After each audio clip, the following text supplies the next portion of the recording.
ساڵتان لە بێم کاتتان باش بینەر و بیسەر خۆشەویستەکانم لە ڕادیۆ تەلەڤیزیۆنی سلێمانی خۆشحاڵم لە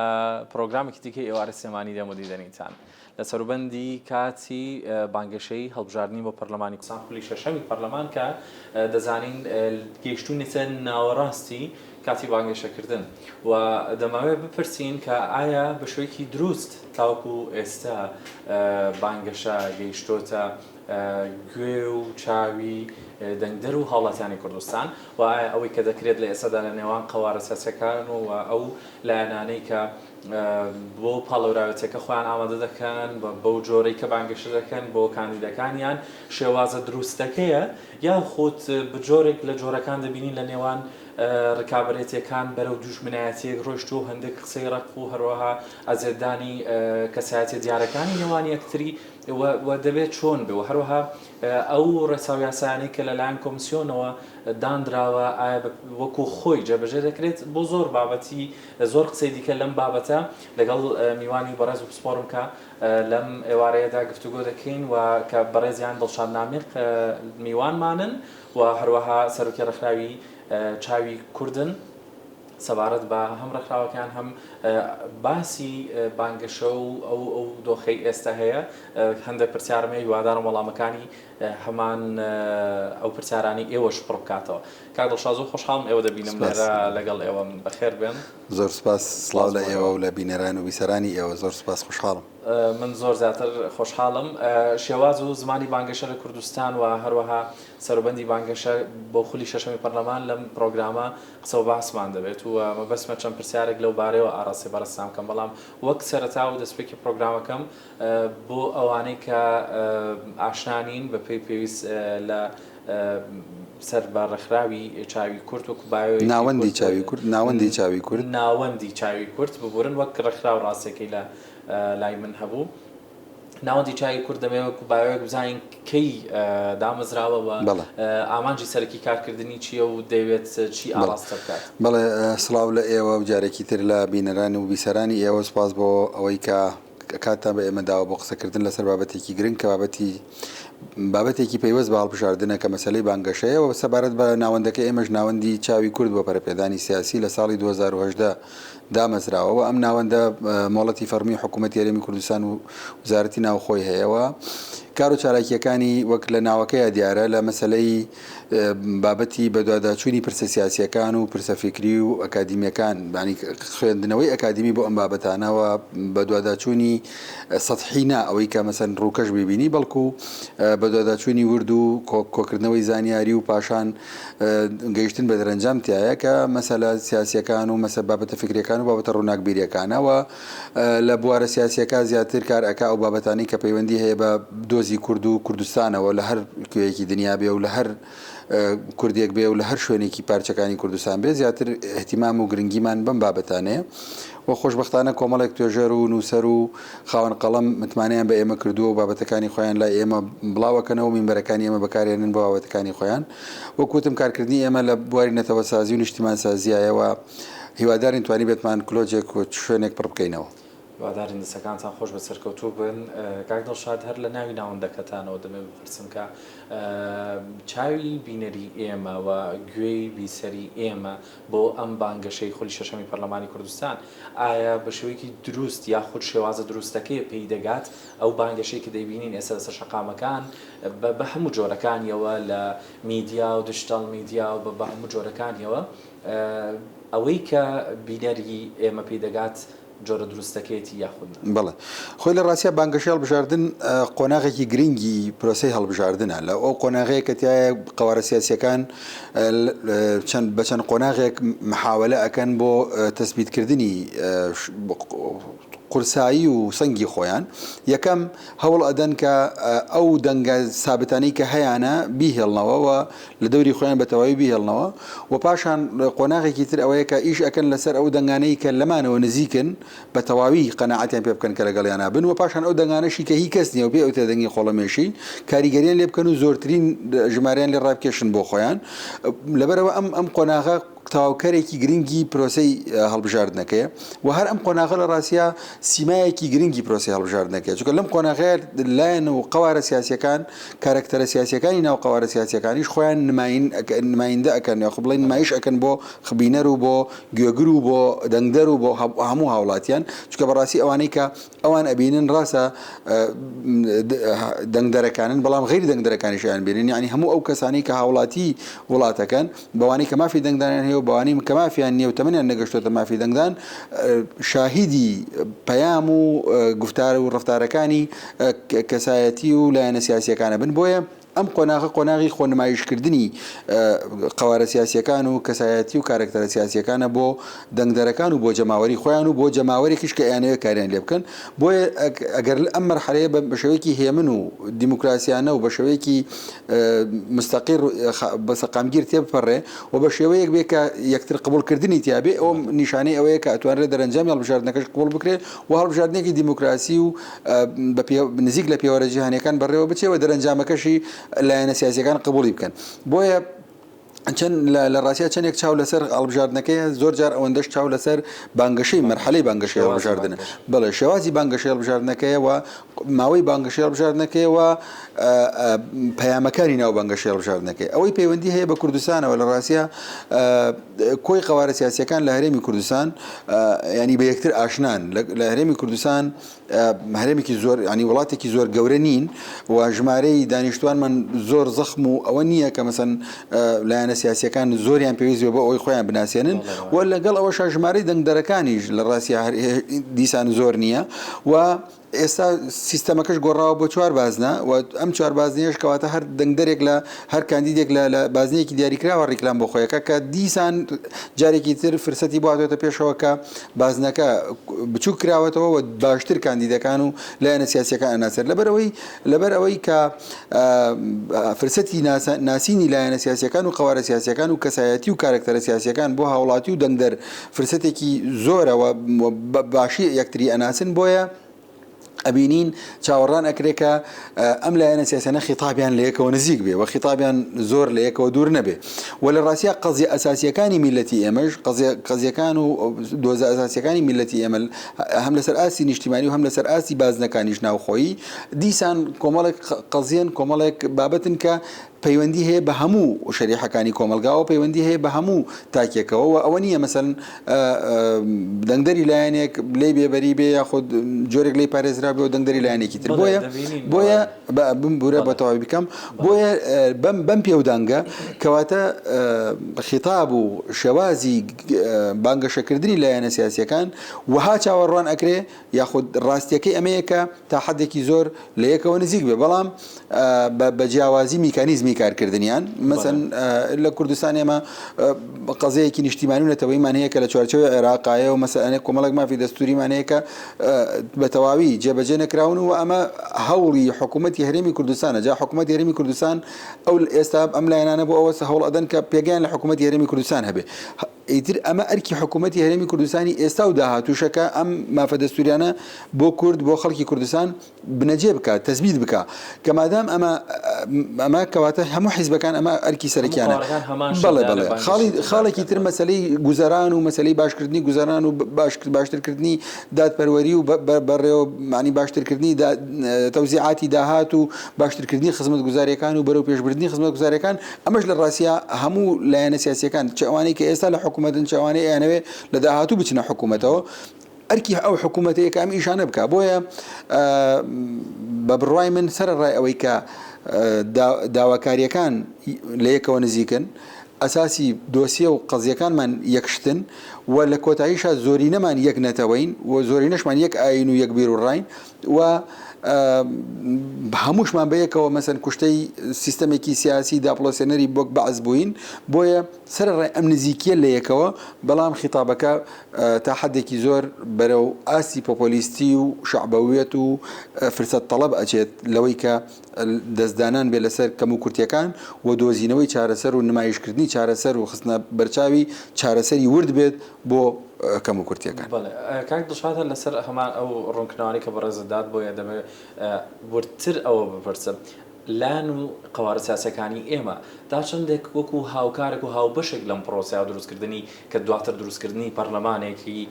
خولێکی نوێیە دەبینرێنەوە وەک لەوەی کاس دەکەی لە کاتێکە هەموو کێشەکان ئەو دەرفەتانەی کە هەیە کە دەتوانن بەکاری بێنن بۆ ئەوەی کە دڵی دەنگدەران ڕازیکەن لە یەکەوە نزیکن وەکو بەڕێساناوەشتان پێکرد بەڵام دەبینین بەرەو عقارێکی دیکە زۆرجار دەبینین بەداخەوە جۆرێک لە دوژمنایەتی و قسەی توند و لەوەیە کە بەکار هاتووجا پرسیارە گرنگەکە ئەوەیە ئایا چی چاوەڕێ دەکرێت لەم لایەنانە دواتر لە نێو هۆڵەکانی پەرلەمانە دەکرێت ئەمانە وەکو هاوبەشێک دانیشتنەوە هاوکار بن پێکەوە لە کاتێک لە ئێستادا لە ناو بانگەشەدا بەو جۆرە توندە بەرامبەر قسە خۆی لە ڕاستیە بانگەشەی هەڵبژاردن ناوی خۆی بەخۆیەتی بانگەشەیە یعنی مەرج نییە ئەوەی کە ئێڵێ ڕاز وا دەرچێت کە تۆ بانگەشەی ئەوەکە ئەڵێ ئاوها ئەەکەم بەڵام نەگاتە پروپاگەندە وایە جیاوازی نێوان جا مەبەستی من ئەمەیە ینی لە ناوەکەی خۆیەوە دیارە کە تۆ بانگەشەی هەڵمەتە و بۆیەش زۆربەی حیزبە سیاسیەکان دوای هەڵبژاردن بەشێکی زۆر لەو ڕەفتارانەی کە لە کاتی هەڵمەتی هەڵبژاردن کردویانە بەرامبەر یەکتری لە بیریانە چێتەوە بەڵام ئەمە بۆ مانایانیە کە لە کاتی هەڵمەتی هەڵبژاردن هیچ سنوور و هیچ ڕێسا و یاسایەکی ئەخلاقی و باڵێن کۆمەڵایەتی یاخۆد ئەوەی کە پیرۆزە لە لایەنە سیاسیەکان هەمویان ینی بە پیرۆزیان هەیە ینی هیچ هەڵێک نییە ببەزێنرە نەخێر بەڵکو هەمیشە لایەنە سیاسیەکان پێویستە لە کاتی هەڵمەتی هەڵبژاردن حسابی چەند شتێک بکەن بەڕاستی یەکەم ئەوەیە کە بەنسبەت هەرێمی کوردستانەوە ئەوەیە کە ئێمە لە ئەوەتەی حکوومەتی هەرێمی کوردستان هەیە حکوومەتێکی تەوافقیە تەنانەت انتخاباتی ساڵی 92 نەتیجەکەی ڕائگیرێت پەنجاویەک بە 49 ڕائگیرێت نەتیجەکە ئیشی پێ ناکرێت حکوومەتێک دروست دەکرێت بەڕێکەوتن و ئەم حکوومەتە بەردەوام بێت تا 2005 بەسەر ڕایهبوونی شەڕی ناوخۆ و حکوومەتیش بەڵام نەتیجەکەی بەردەوام بۆ هەبووە کەواتە ئەمە من مادام سڵتەیەکی تەوافقیمان هەیە و تا ئێستاش سڵتەکە سڵتێکی تەوافقیە ڕێکەوتنی لایەنە سیاسیەکانە لەسەر حکوومەتێک لەسەر کابینەیەک و پاشان هەمویان بەشداریەکەنتیایە حیزبێکی زۆرینەمان نەبووە کە زۆرینەی کورسیەکانی لا بێ خۆی بەتەنیا حکوومەتی تشکیل کردبێ ئەگەر هەشی بوو بێ زۆرینەکەش هەبێ نەیکردووە کەواتە مادام تەوافق هەیە سیستەم پرۆسە سیاسیەکە تەوافقیە کەواتە هەموو لایەنە سیاسیەکانی کە لەم تەوافقە بەشداریان کردو هەرێکەوە بە سەنگی خۆی لە دەستکەوتەکان شەریکە لە کەم و کورتیەکانی شەریکە یعنی لە هەردوو لەمانە بەپێی سەنگی خۆی هەیەی کە ئێستا دی پرۆسەکە هەڵ ئەسەنگێنی پێویستە ئەمەد لە بەرچاو بێت کە بەشێک لەم کەم و کورتیانە تۆ لە ئەستۆتایە جا چۆن دەنگدەری خۆتی ئەگەێنی کە بۆچی نەتوانی و لە کاتی خۆیان پشتیوانی مەسەن ئەو کەم و کورتیانە ڕێگەت داوە بەسەر تا تێپەڕێەوە ڕێگەت داوە هەبن ئەمە مەسلەیەکی ترە چونکە لە ڕاستیە ناتوانرێت لە ماوەی 20 ڕۆژ و 25 ڕۆژی هەڵمەتی هەڵبژاردنە هەڵەی 30 ساڵی خۆت مەسەن بە پاساوی ببێنیتەوە بەڵکو بجرئەتی گرنگ ئەوەیە کە تۆ هەڵەکان لە ئەستۆ بگری و پاشان بەرنامەشە دەبێت بۆ چاکردنی بەتایبەتی ئەگەر دەسەڵات ئەگەر حیزبەکان حیزبی دەسەڵات بن و ئەگەر ئەو حیزبانەشی کە یانێ بچنە دەسەڵات بە هەمان شێوە پێویستە ئەویان لە بەرچاو بێکە ڕادەی ئەو بەڵێنانەی کە ئەدرێ و حەجمی بەڵێنەکان لە ئاستێکا بن کە بتوان ڕێجێبەجێ بکرێت مثلا من لەبیرمە لە ساڵی 2009 بەڵێن بە خەڵک ئەدرا مەسەن بەڵێنی زۆرترین بەڵێن بە خەڵک ئەدرا ئەو بوو خەڵک ئەکرێ بە موچەخۆر و زۆرترین موچە بۆ خەڵک ئەبرێتەوە و ئەکرێت تەنانەت خەڵکێک ئەگەر بێکار بێ لە ماڵیشەوە بێ موچەی بۆ ئەبرێتەوە لە کاتێکە ئەمە ئێستا ئەزانن کە ئەمە خۆیان ئەزانن ئەو حیزبانەوە ئەو کەسانش لەوانەیە ئێستا ئەزانن کە ئەوە زۆر هەڵەیە یعنی شتێکە هەڵەیەکە گەورەیەکە کردویانە بۆیە مەسەلەی شێوازی قسەکردنەکان هەڵمەتەکان بەرامبەر یەکتریش لە مەسەلەی پەلاماردانی ڕەمزەکانی یەکتری ئەمانە لە ڕاستیە لەوانەیە تازەیە لە هەڵبژاردننی کوردستانە کە دێتەکایەوە بەڵام بە بڕای من ئەمانە گەرموگوڕی انتخابات و مەسەلەی حەماسەتی انتخابات و جاری وا هەیە تۆ هیچت پێ نییە مەسەن پێشکەشی دەنگدەری خۆتی کەیلانگیری خۆتی بکەی ناچار هێرش ئەەکەیتە سەر بەرامبەرەکەت لە ڕاستیە هەڵمەتی دروست هەڵمەتی هەڵبژاردننی دروست ئەو هەڵمەتەیە کە تۆ ئینجاز و دەستکەوتەکانی خۆت بخەیتە پێشچاو و پاشان مقارڕەنەی بکەی بۆ وانەی کە بەجێ نەهاتوون و چۆن ئەمانەمان کرد ئەوانەشتان بۆ ئەەکەین چۆن ئەوانەمان کرد ئەوەندەمان نەتوانی لەبەر ئەم هۆکارانە نەمانتوانی و هەوڵ بدەین بە هەمومانەوە بیکەین بۆیە مەسلەی بەیەکەوە بوون و خاڵی بەیەکەوە بوون لە بانگەشەی هەڵبژاردنە لە هەرێمی کوردستان زۆر گرنگەوە نابێ ئەمە بە هیچ شێوەیە غیابی هەبێ لەلای هیچ حیزبێکی سیاسی چونکە لە هەرێمی کوردستان و بە تەجروبەی تاریخی سەلمێنراوە کورد هەر کاتێک بە یەکەوە نەبوو بێ نەیتوانیوە هیچ شتێک بەدەستخا ئەگەر بەدەستی شخص بێ شتێکی دەڵەمە بووە و دوایی کۆتایی هاتووە و نەماوە بۆ ماوەیەکی کاتی بۆ کۆتایی هاتووە بۆیە خاڵی بە یەکەوە کارکردن جەختکردنەوە لە هاوبەشی بە یەکەوە کارکردن پێکەوە بوون بە یەکدەست کارکردن لەگەڵ یەکتری پشتگوێخستنی ململانیەکان بۆ بەدەستخستنی ماف و ئەمتیازاتی حیزبی هەموو ئەمانە کۆمەڵە دروشمێکن کە پێویستە هەموو حیزب سیاسیەکان دەستی پێوە بگرن کە بەداخەوە ئێستا بینی وانە و کەمتر جەخت لەمە ئەکرێتەوە کەمە بە بڕای من پێویستە ئەو دەڕۆژەی کەماوە هەموو حیزب سیاسیەکان بە تایبەتی حیزب سەرەکیەکانی کوردستان پارتی یەکێتی و ئەو حیزبانەی تریش کە ینی ئەگەری هەیە کە ببنە حیزبی سێهەم و چوارەم لە کوردستانە ئەم خاڵیان لەبیر نەچێەوە ئەمە وەک خاڵی دەستپێک و وەک خاڵی خۆیان ئاماژە پێ بکەن چونکە کاتێک کە تۆ باسی کاری بەیەکەوەبوون و پێکەوەی ئەەکەی کەواتە تۆ ئامادەی دانوستانت هەیە کەواتە تۆ ئامادەی ئەوەت هەیە کە تەنازول بکەی کە شت وەربگری لە ناوخۆ لە نێوان حیزب سیاسیەکانە بۆ یەکتری ئەمە مانای وایە تۆ ئەتەوێت ئیستیقرار و هێمنی لە داهاتووە پەرە پێ بدەیت بۆیە زۆر گرنگە بابەتەکانی هەڵمەتی هەڵبژاردن بابەتێک بن کە هەم خۆیان قەناعەتیان پێ بێ هەم دەرفەتی جێبەجێکردنی شێ بێ خاڵێکی تریش پێویستە بێڵێن بەڕاستی لە سەرەتاشەوە تۆزێک باسم کرد هەڵمەتی هەڵبژاردن ئەوانەی کە هەڵمەتی هەڵبژاردن بەڕێوە ئەبن چ کارکتەری حیزب سیاسیەکان چ تیمەکانی کاندیدەکان چ خودی کاندیدەکان پێویستە بزانن هەڵمەتی هەڵبژاردننی ئەمان خیتابەکانیان تەنها دەنگدەرەکانیان گوێی لێ نییە ئێمە لە کوردستان نزیکەی 6 ملیۆن کەسین نزیکەی 3 ملیۆن کەس مافی دەنگدانی هەیە یعنی نزیکەی 3 ملیۆن کەس مافی دەنگدانی نییە بەڵام گوێی لە خیتابەکانی تۆیە قسەکانی تۆ ئەبیسێت تووشی بێئومێدی ئەەکەی تووشی جۆرێک لە هەیەجانی ئەەکەی تووشی جۆرێک لە پڕی ئەەکەی بە کۆمەڵێک شت کە ئەوە نەمافی دەنگدانی هەیە نە ئێستا لە پرۆسەکە هیچ بە تەنها گوێگری توێە و ئەمە لە داهاتوو کاریگەری لەسەری ئەبێ بۆیە گرنگە کە خیتابەکە بۆ خەڵکی و دانیشتوانی کوردستان بێنە نەک تەنها بۆ دەنگدەرەکان کاریگەر بێ بۆ دەنگدەرەکان بەڵام ئەنجامەکەی و ئامانجەکەی خەڵکی کوردستان و تەواوی دانیشتوانی کوردستان بچکە لە کۆتایی ئەو دەسەڵاتی کە دێتە سەر دەسەڵات ئەو دەسەڵاتی کە لەو هەڵبژاردنە ئەکەوێتەوە حکوومەتی کە دێت هەموو خەڵکی کوردستان پێی کاریگەرن هەموو ئەوانەی چ ئەوانی دەنگیان پێداوە چ ئەوانەیشی کە مافی دەنگدانیان نەبوو هێشتا نەیانتوانیوە دەنگی پێ بدەن لە یەکێک لە پرسیارەکانم بە خاڵک پێشم کەوتی وەک بەڵامەکەی مەبەستم بوو من ئەو پرسیارە بکەم کە ئەوانەی کە هێشتا مافی دەنگدانیان نییە و کە ئێستا بەڕێز ڕوونکردنەوە لە سەردانجا گرەی دەدەمەوە بە بابەتی میدیا و پلاتفۆرمە ئەلکترۆنیەکان بە کۆی گشتیەوە ئێستا بە تایبەت بۆ ئەم خولەی بانگەشە زۆر تایبەتتر گرنگی پێدەدرێت و دەزانین پێشکەوتنەکەش زیاترە لەم جارە لە چاوجارانی ڕابردوودا تا چەندێک میدیا و سوشەڵ میدیا بە کۆی گشتی تەواوی پلاتفۆرمەکان ئاسانکار بوون یاخود کارەکان بەرەو خراپتر بردووە و بەشێکی لەوەی کە دەمویست لەسەری قسە بکەین لە ئێستادا لە هەموو ماڵەکان ئێمە دەزانین ینی قاوەرە سیاسەکانمان دەزانن کۆمەڵگەکە بەم جۆرێ هەندێک شت هەیە ئەگەر هەڵەش بێ مەجالی گۆڕانی تێدا نیە بە نمونە هەموو دەزانین ئامێرە زیرەکەکان شاشە زیرەکەکان بەدەست هەمووانەوەی بەڕاستی منداڵەکانمان دەیبینن هەموو تەمەنەکان پێ هەموو تەمەنەکان دەیبینن بەبەسم لەچی ئەمە ڕاستە خۆی بۆ خۆی هەڵەیەکە بەڵام هێشتا پێدوانیە دەبێ ئاگاداریەوە بن ئەم بانگەشانە ئەم شێوازانە و خراپتری لە جۆرێک کە ڕەنگە هەندێک میوزیک و بابەتی تێکەڵ کرابێ چێژەکەی زیاتر بۆ بەشێک لەو تەمەنانە بڕواکە هێشتا مافی دەنگدانی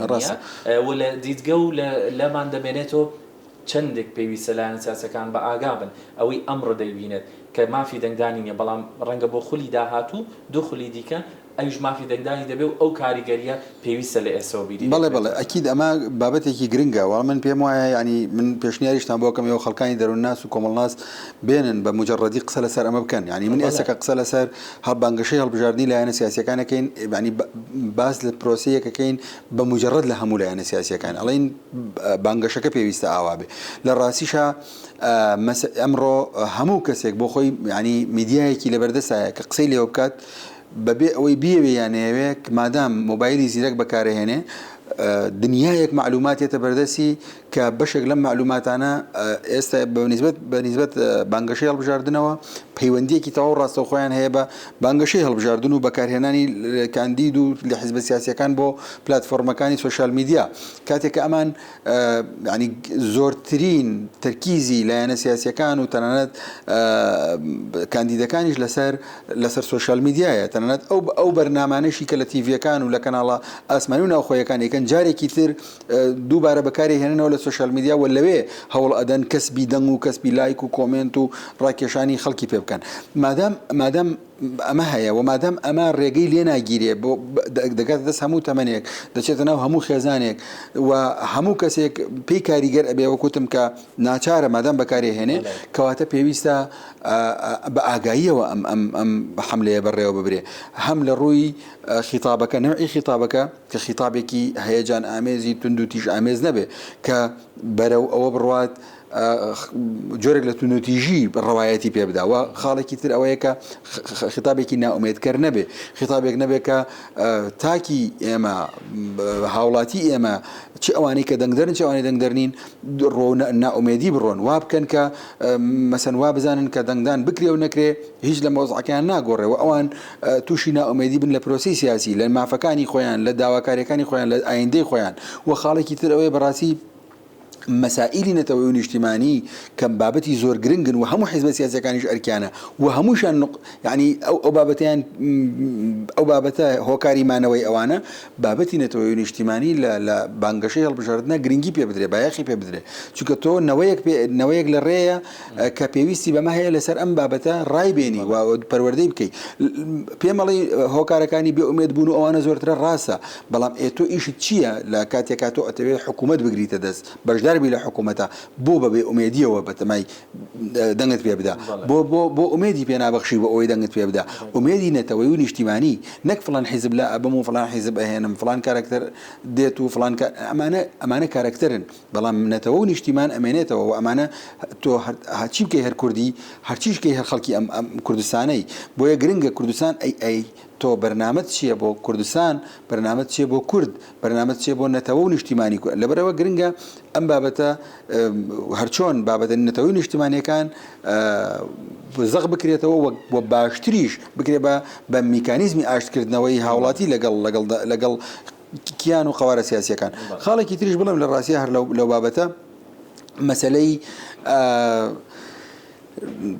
وشە نەشیاوەکانە لە نێوان یەکتریا ئەوەی کە جەناب باسی کرد مەسەن هەرێک جاری وایە پەنا بۆ شتێک ئەبرێکە پەیوەندی بە تەمەنی ئەوانە مەسەلەی وشە نەشیاوەکان و بە ترێند نەکردنی کۆمەڵێک قسەیە کە ئەمانە قسەی نەشیاون قسەی ناشرینن جا چکان دیدەکان چ قەوارە سیاسیەکان نابێ هەوڵ بدەن کە ببنە بەشێک لە داهێنەری کۆمەڵێک ئیدیۆم کۆمەڵێک قسە کە ئەمانە بەڵێ کە ئەمانە ئەمێننەوە و ئەمانە ئەبنە بەڵێن بەشێک لە مێژووی ئەم لایەنە سیاسیە ئەبنە بەشێک لە مێژووی ئەم کاندیدە کە ئەگەر داهێنەری ئیدیۆمێک بێ داهێنەری وشەیەک بێ کە وشەکە ناشرین بێ و ئێمەش زانین کە بەداخەوە لە سوۆشال میدیا ئەوەندەی شتە ناشرینەکان دەرفەتی بڵاوکردنەوەی و شانسی بڵاوکردنەوەیان هەیە بڵاوبوونەوە و گەیشتن بە خەڵکیان هەیە لەوانەیە باشەکان نیان بێ بەداخەوە دەمێت سەوارد بە بابەتە یاساییەکانی کۆمیسیۆن پرسیار بکەم کە ئەو ڕێنمایانی کۆمیسیۆن دەکات وە هەندێک لەو ڕێکار و لەو بابەتانی کە بە یاسا ڕێکخراون دەبینین نمونەی زۆرمان هەیە کە پێشێل دەکرێن بۆچی هەندێک لە کاندیدەکان و هەندێک لە قەوارە سیاسەکان هێندە بەلایەن و ئاسانە پێشکاری ئەو ڕێساوی یاسانە بکەن کە خودی کۆمیسیۆن دایناوەی بە شێوازێکی ئاسان بە تێپەڕێت بەڵێ خۆی بە بڕای من پەیوەندی هەیە بە ئەو سزایانەوە کە دانراوە بۆ ئەم بابەتانە چونکە سزاکان سزای مادی و مالی دانراون سزای پارە دانراون کە سزای پارە لە ڕاستیە کاندید و لایەنی سیاسی و قەوارەی سیاسی دنیایەک پارە سەرفەکە ینی لە حملەی انتخاباتە لەبەرەوە چاوی لەسەر ئەو پارەیە نییە کە ئەو پارەکەمە نییە کە سزا ئەدرێت لایەن کۆمیسیۆنەوە وەک سزایەک لێ وەرئەگیرە لە بەرامبەر پێشێلکاریەکە کەیکە چونکە پێی وایە ئەو پێشێلکاری کە کردوێتی کاریگەری زیاترە لەو پارەیە کە لە بەرامبەریا لێ وەرئەگیرێ مەسەن شوێنێک مەمنوعە ئەم کاندیدا ڕسمی تی هەڵواسێ ئەم قەوارە سیاسی بانگەشەی تیا بکە کەمە چێ بانگەشەی تیاکە بۆن لە مزگەوتێکە بانگەشەکە لە کاتێکە کەمە مەمنوعە کاتێک ئەمە بۆ کۆمیسیۆن ڕوو نەبێتەوە سزای ئەدا پێی وایە ئەو بانگەشەی کە لەوێ کردوێتی ئەگەر لێرە 2 ملیۆن دیناریش سزا بدرێ بای 2 ملیۆن دینار ئەو لەوێ قازانجی کردووە کە دەنگدەری کەسب کردووە و هەروەها بابەتەکانی تریش هەروایە بۆیە پەیوەندی بە جۆری سزاکەوە هەیە ئەگەر سزاکان قورس بن و سزاکان بگاتە ئاستی تەوبیخکردنی کاندیدەکە ئاستی لێسەندنەوەی متمانەی کاندید بوون کۆمەڵێک ئاستی ئەوانە لەوانەیە وا بکات کە باشتر کاندید و هەم لایەنە سیاسیەکانیش پابند بن بۆیە جۆری سزاکە دەور ئەبینێ لە ئاستی پابندبوونی لایەن و قەوارە سیاسیەکان و کاندیدەکانیش بە ڕێنماییەکانی کۆمیسیۆنە بە بانگەشەی هەڵبژاردن. کاک دڵشاد سەرۆکی ڕێکخرا و ناوەندی چاوی کوردی دەبێت دوپەیامی ئێوە بپرسم بۆ کاندیدەکان و قەوارە سیاسیەکان و هەروەها بۆ دەنگدەریش چۆن بینەرێکی باش بێت بۆ بارودۆخ. وەڵاهی من پێم وایە ئێمە ئەوە چەند هەڵبژاردنێکە بەڕێەکەین ئەم هەڵبژاردنش بەڕێەکەین هەڵبژاردننی تریش لە ڕێەیە وا کەوتوێتەوە کە لە عێراقا تقریبەن 2 ساڵ جارێک ئێمە بەهەوە کۆرەمی کوردستان 2-3 ساڵ جارێک انتخابات دەکرێت و ناگەینە 4 ساڵ چونکە ئێمە ئێستا 2 ساڵ پێش ئێستا انتخاباتی ئەنجومەنی پەرلەمانی عێراقمان کردو ئێستا پەرلەمانی کوردستانە لەوانەیە ساڵی داهاتوو دیسان پەرلەمانی عێراقا لەوانەیە دوای ئەوە ئەنجومەنی محافەزەکانی هەرێمی کوردستان بێ بۆیە هەڵبژاردن بابەتێکی دەوری ئەو بەردەوام دێت و ئەڕوا هەموو ئەو کەسانی کە پەیوەندیان بە هەڵبژاردنەوەیە چ دەنگدەر چ کاندید چ ئەو کەسانی بانگەشە ئەەکەن چ ئەو کەسانی بانگەشیان بۆ ئەەکەن ئەویان لەبیر بێ کە دوای هەڵبژاردنیش هەیە پێش هەڵبژاردنیش هەیە و دۆخەکە وەک خۆی وەربگرن و ئاستی خیتاب و ئاستی قسەکردنیان بۆ خەڵک لە ئاستێکا بێکە خەڵک لێیان ڕازی بێ ببنان نمونەیەکی باش بۆ خۆیان و بۆ لایەنە سیاسیەکانیشان. هیوای ئەوە دەخوازیین زۆر سپاس بۆ بەڕێستان سپاس بۆ تەواوی قسەکانتان زۆر خۆشحاڵ بووم بینەروی سەرخۆشەویستەکانم هیوادارم سوودتان بینی بێ لە پرۆگرامی ئەمڕۆ بۆ هیوای کە بانگەشەیەکی سەرکەوتوو و هەروەها بەبێ زیان لە لایەنە کۆمەڵایەتیەکان و لە لایەنە دەرونیەکانەوە هەمووان بەو هیواین کە دەرەنجامەکەشی هەر بە هەمان شێوە بە شێوەیەکی سەرکەوتوانە بێ و لە کۆتاییە سەرکەوتن بۆ نەتەوەی کورد و هەروەها هەموو خوازیاری ئەوەین ئەو لایەن و قەوارە سیاسیانە سەر بکەون کە باشترین خزمەت پێشکەش دەکەن. زۆر سپاس تا پرۆگرامێکی دیکە دێم و دیدەنیتان شاد و بەختەوەر بن دەستان خۆش بە زۆر سپاس. زۆر سپاس بۆ ئێوەش لە سێوە.